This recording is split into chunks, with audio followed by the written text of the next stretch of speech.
Welcome to A Leader's Journey, the podcast for leaders who deeply believe there is a better way to lead and desire to create their unique journey towards becoming a legacy leader. I'm your host, Shannon Hammond. Over the last 20 years as a corporate leader and leadership performance coach, I've learned that many leaders believe there is a predefined path they have to follow and struggle leaning into their unique gifts that will create lasting impact and fulfillment. They end up feeling stuck, unhappy, and unfulfilled in the day-to-day of their role, and are challenged with why, since they have experienced success in their career and in life. I'm here to help leaders think through their leadership journey, learn how to ask themselves better questions, and learn the formula to create their leadership journey by design. If you are ready to design your unique leadership journey, lead with confidence, and love the teams you lead, then you are in the right place. Let's do this.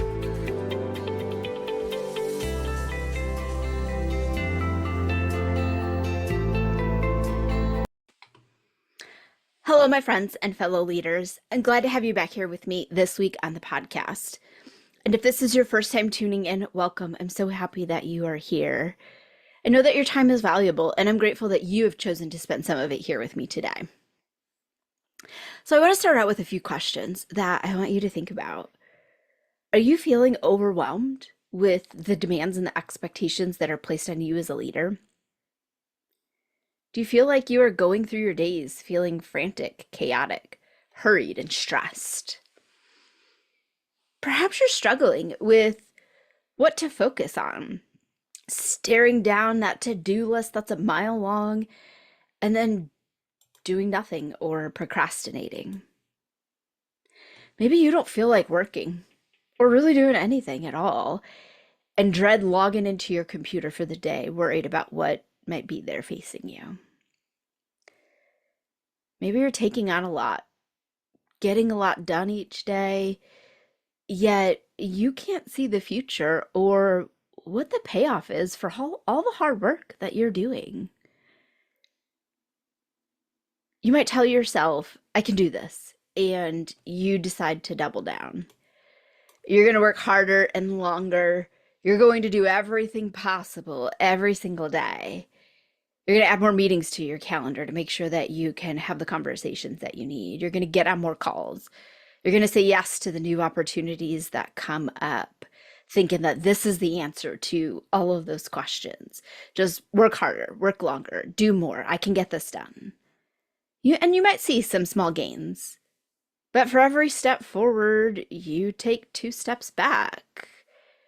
Then you get even more frustrated, exhausted, and you feel like you're just banging your head against the wall, going through the motions and the same things day in and day out. If that's you, first off, you are not alone in that. And more than likely, you're experiencing burnout as a leader. And if that's the case, you're in the right place today to get some ideas and support to help you work through it. Well, many leaders experience burnout, and it's common. So if that is you, again, give yourself some grace for going through that. There are some that burnout just doesn't resonate with, and maybe they'll never feel it.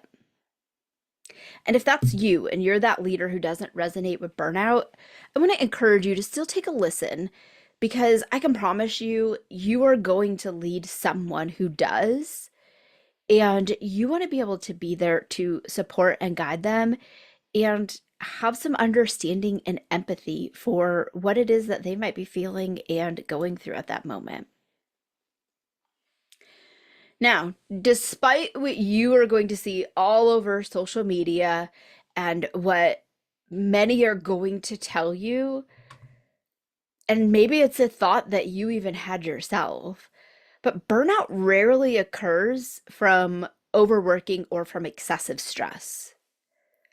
Now, that's not to say that those are not contributing factors to burnout, but both of those, they are a symptom of what the real issue is that leads to burnout. Trying harder sometimes leads to burnout, not because of how hard you are working or the number of tasks that you are taking on. It's because you're acting without intention, purpose, and focus on what you truly need to be working on and what you truly desire. You're just going through the motions and doing things, trying to check off some boxes. Yet the things that you're doing, they're not the right things for you to be doing. Doing more of the same, it just gives you more of the same. And that's not where you are striving to be. You've got to make sure that you shift what you were thinking, doing, and focusing on to either pull yourself out of a place of burnout or prevent yourself from getting into a place of burnout. I want to give you 4 questions.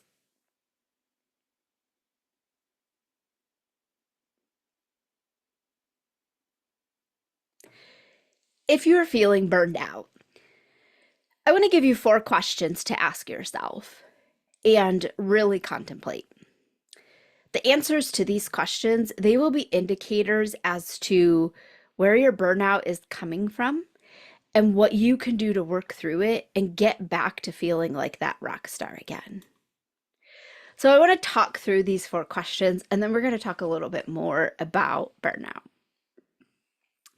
Question number 1. Do you know how you are uniquely designed to work? And are you acting in alignment with it? Now, that could be a really big question for some, and you might be wondering, well, Shannon, how do I even know what that's supposed to mean? I will tell you for myself, studying my human design and really understanding what my type and my strategy is has been incredible.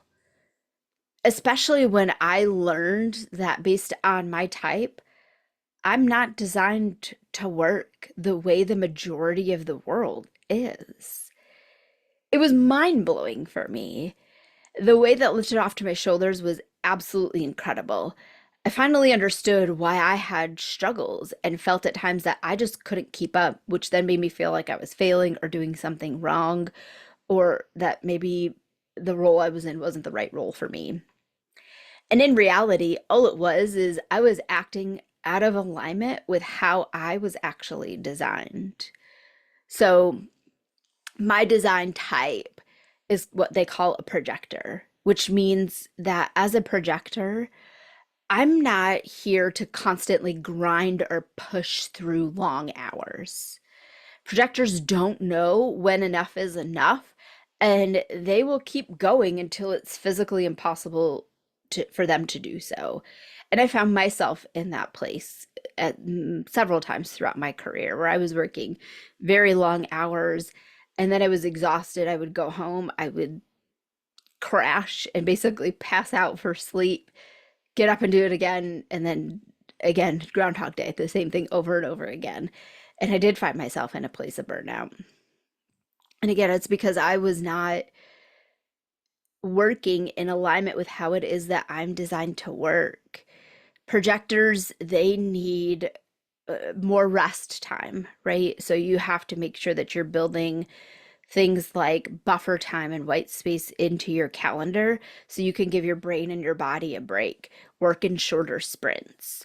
Projectors are also, they're naturally suited to roles that involve more advising, kickstarting projects or initiatives, guiding, doing assessments, right, of different people's work, not just taking assessments online, right? They're more of that guide, of that advisor type role. And when I am acting out of alignment with that and I'm trying to do all day long, that's when I find myself starting to feel burnt out and exhausted. So for you, do you know what that is, right? What is your design type? For me, my strategy is I really need to wait for clarity and allow myself to get recognition before I make decisions or give answers. And sometimes that's not always possible as a leader, and that's where you have to find the balance in making sure that how you are designed to work and how your job requires you to work, you can find a way to work through those, or that might be an indicator that you're in a role that is not for you. And when I give myself time and I'm not rushing to give people answers, and I can really take the time to think them through, I don't find myself as exhausted or feeling burnout.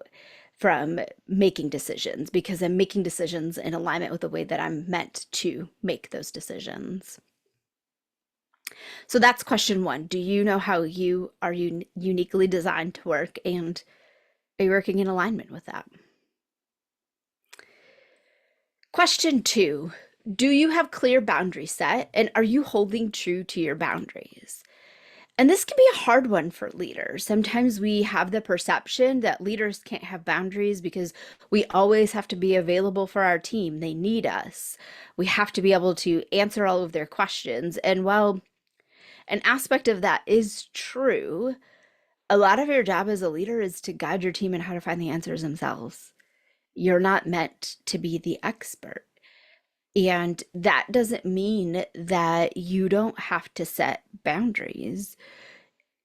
You do have a lot on your plate as a leader. And if you're going to get all of it done and you're going to be effective and you're actually going to enjoy your work and want to show up every day for yourself, for your team, and for your organization, you have to have boundaries in place.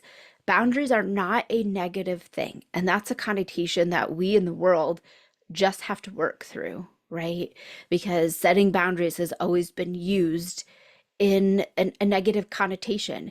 You've got to set boundaries and tell them that you're not going to do this. That's not the type of boundaries that we're talking about. I'm talking about the type of boundaries that serve you and your team and allow all of you to really function at your best. And there are a few things that I do have some pretty, I don't want to say strict because you do have to be able to pivot. That is part of being a leader. But I do have some pretty clear boundaries around them. And I do hold firm to them. And that's part of what helps me be successful. And I can tell, especially for these three specific things that I'm going to share with you, when I'm not holding up my boundary on them, I feel it.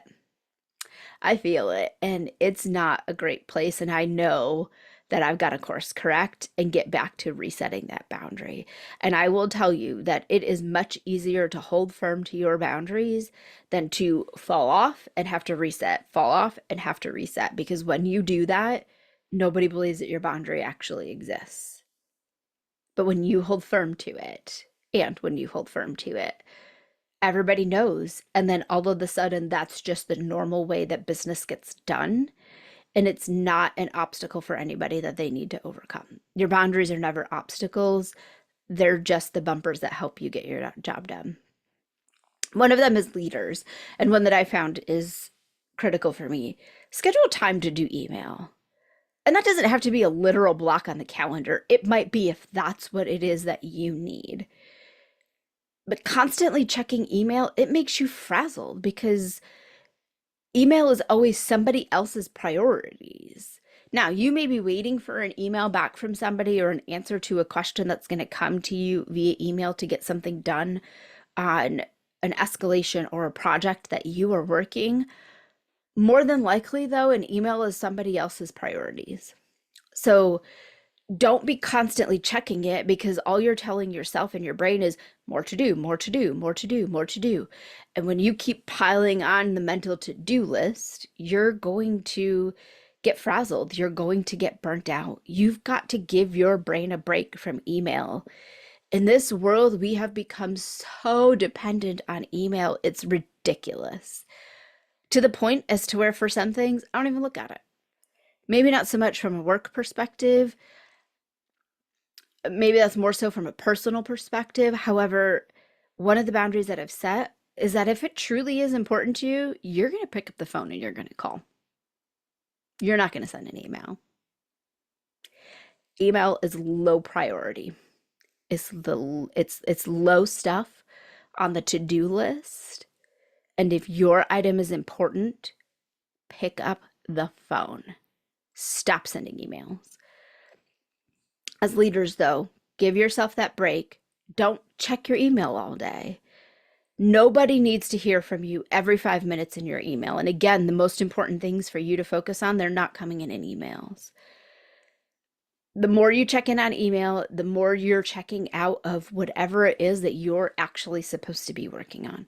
So schedule times throughout your day. These are the times that I work email. And when those that you work with know, they'll know, okay, well, if I send Shannon an email, I'm probably not going to get a response till around this time because that's typically when she's working email. People will naturally start to get the hint, and you don't have to be in your inbox all day. Say no first. I covered this on a previous podcast, so I'll let you go back and listen to it. It's episode 34 about how you can finish the year strong. Lead with saying no. You don't have to do everything that everybody asks you. And in many of those things, you might not even be the right person. They just might be coming to you because they don't know where else to go. It's possible and more than likely something you can delegate to your team.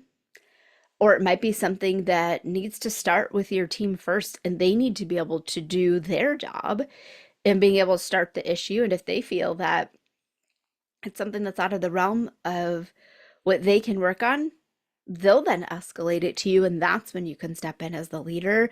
But lead with saying no. As leaders, lots of things get thrown our way, and there's a misperception that leaders are invincible and, oh, just give it to the leader. They've got all the time in the world. You don't. Say no. It's okay to say no. No is a complete sentence. Lead with saying no first. And the last one around boundaries is ask for help, both personally and professionally. And if you need to, get help with the simple things to start. Start moving some things off of your plate.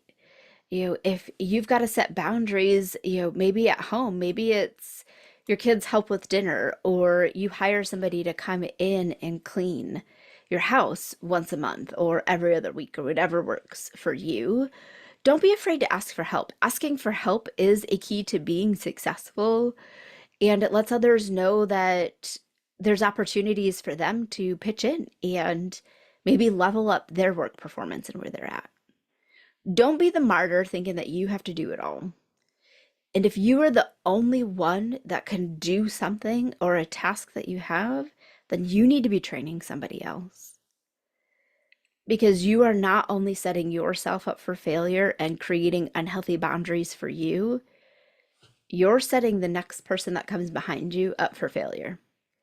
You're setting your team up for failure. And you're not doing your job as a leader by being the person that's going to hang on to everything. Again, don't be the martyr.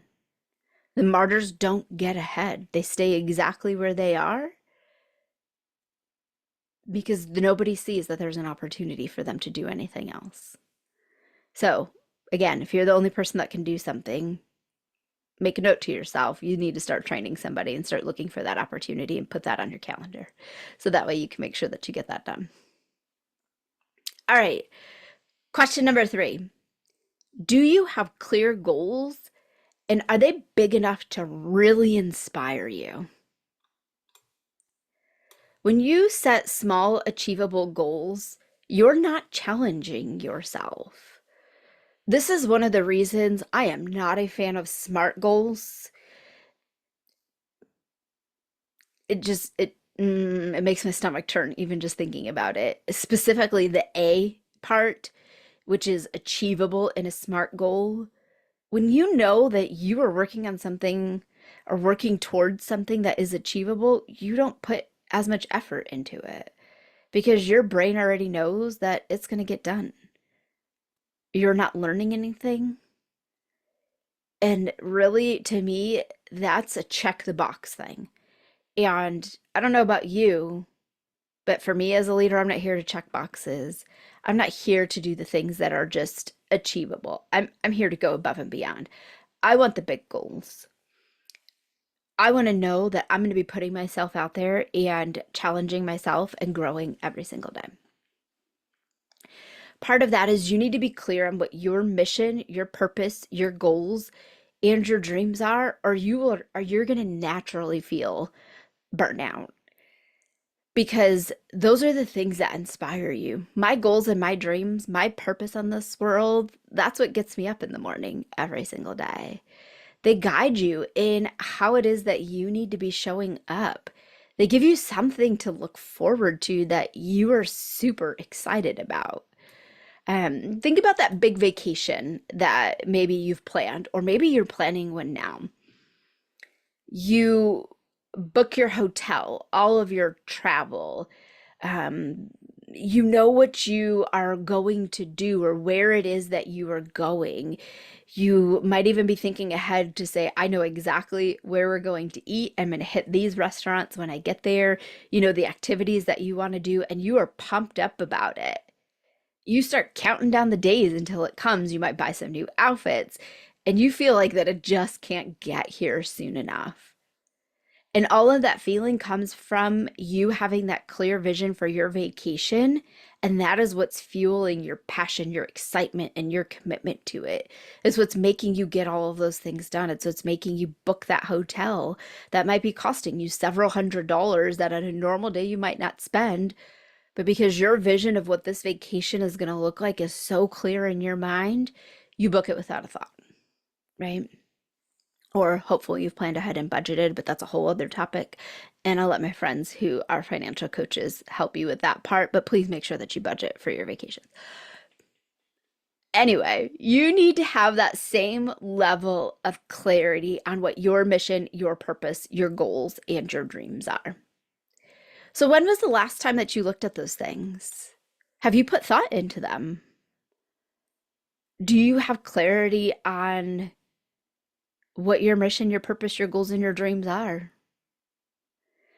And are you challenging yourself to go big with them? What is your aim? What is that? What is the result that you're trying to get throughout that? When you get clear on where it is that you are going, you have that big goal that you are working to or working towards. You'll have no issues showing up each day with intention, taking the actions that you need to, and feeling great and excited along the way. Now, you will have tough days. Of course, they're going to happen. That's part of being human. That's part of living in Earth, right? But you won't get to the place of burnout because you're going to be too focused on your mission to even feel that way.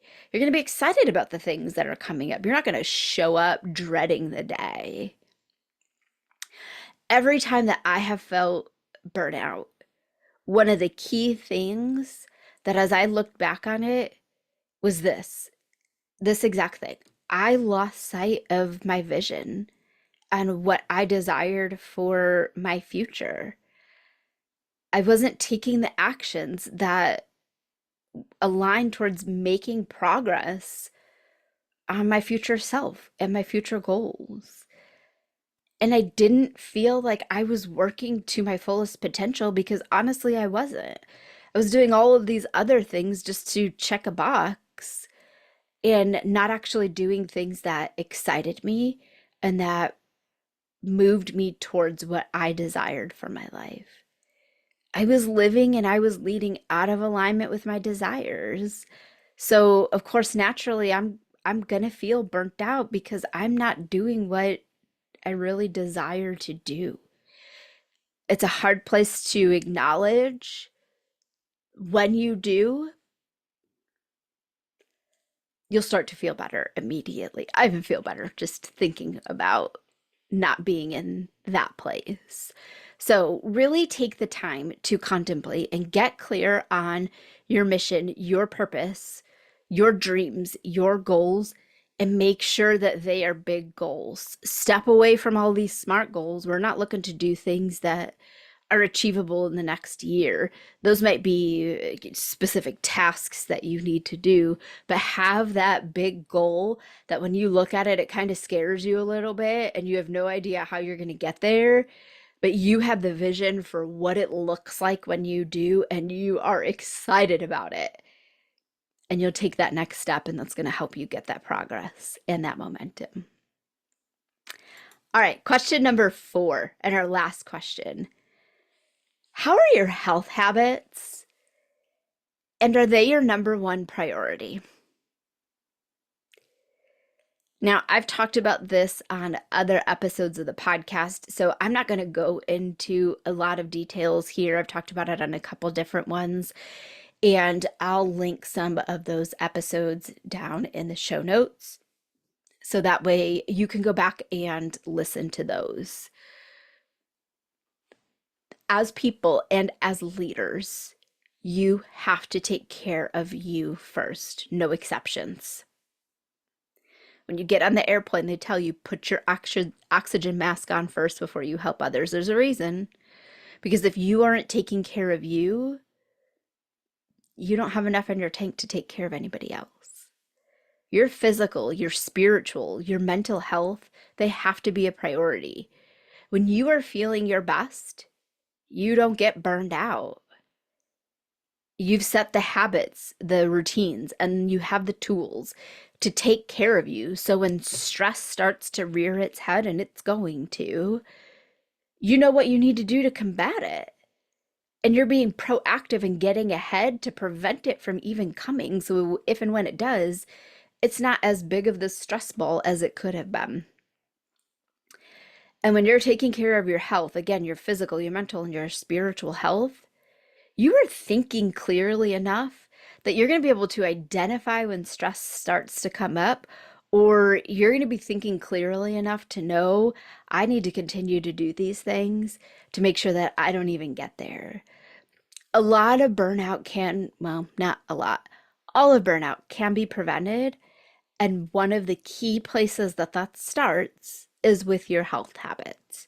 If your body isn't working to serve you and isn't showing up at its best, or your brain and your mindset isn't at its best and it's not showing up serving you, you're going to feel burned out.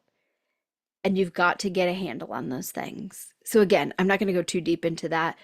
What are your health habits, and are they your number one priority? And I'll put some links in the show notes where you can listen to some other episodes where I talked about that, because it does impact other things in your leadership as well.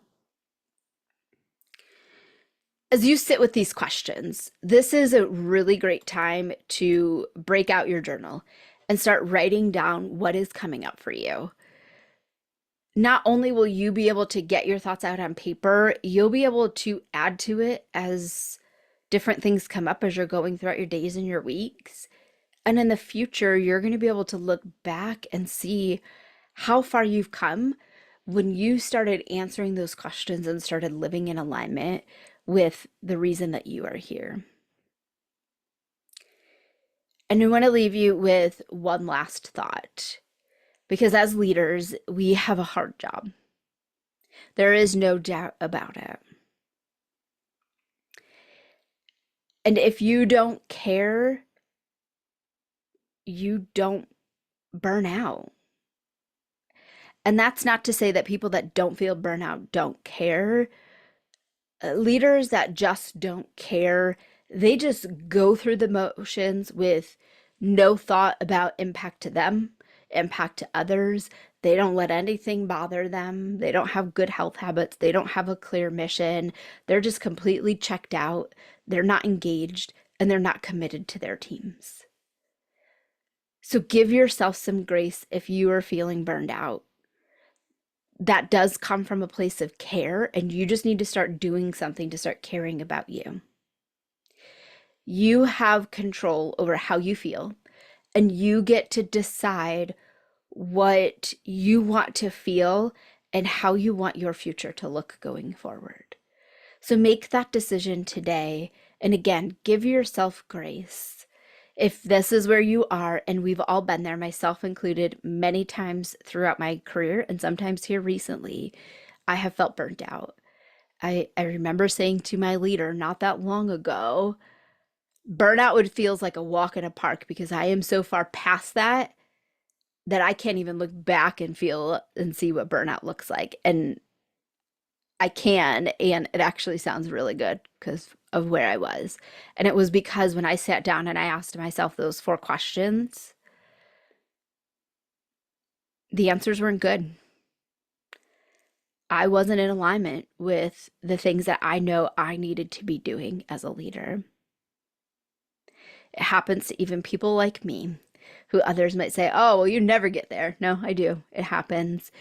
Give yourself some grace. Go back to those 4 questions. Really take some time to contemplate them. Know that you have a community around you that is here to support you. I appreciate you tuning in this week and spending some of your time here with me. I know that this is a tough topic and one that sometimes for leaders, we hesitate to admit that's how we're feeling because in some cultures, burnout is a sign of weakness. And it's not, it's just a symptom of not being in alignment with what we desire for our future. And it's the symptom of some bad choices that we made along the way that we have the ability to control. I hope that you found this episode valuable. And if you are feeling burned out, again, just know that you are not alone. I'm here for you.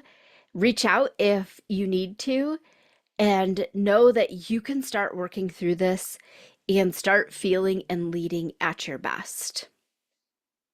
Until next time, my fellow leaders, lead with confidence and show up every day as the leader you are striving to be. Thanks for listening to A Leader's Journey podcast. I hope you enjoyed this week's episode. If you're excited to learn more, be sure to subscribe to the podcast and tune in next week for another exciting leadership lesson. I'd love to help you level up your leadership, achieve the goals you desire, and design your unique leadership journey. So click the link in the show notes to schedule a free Level Up Your Leadership session. During this time, we will define where you are in several key areas of leadership, where you desire to be, and how you can level up your leadership. You don't need to do this alone, so let's chat today and get your journey started.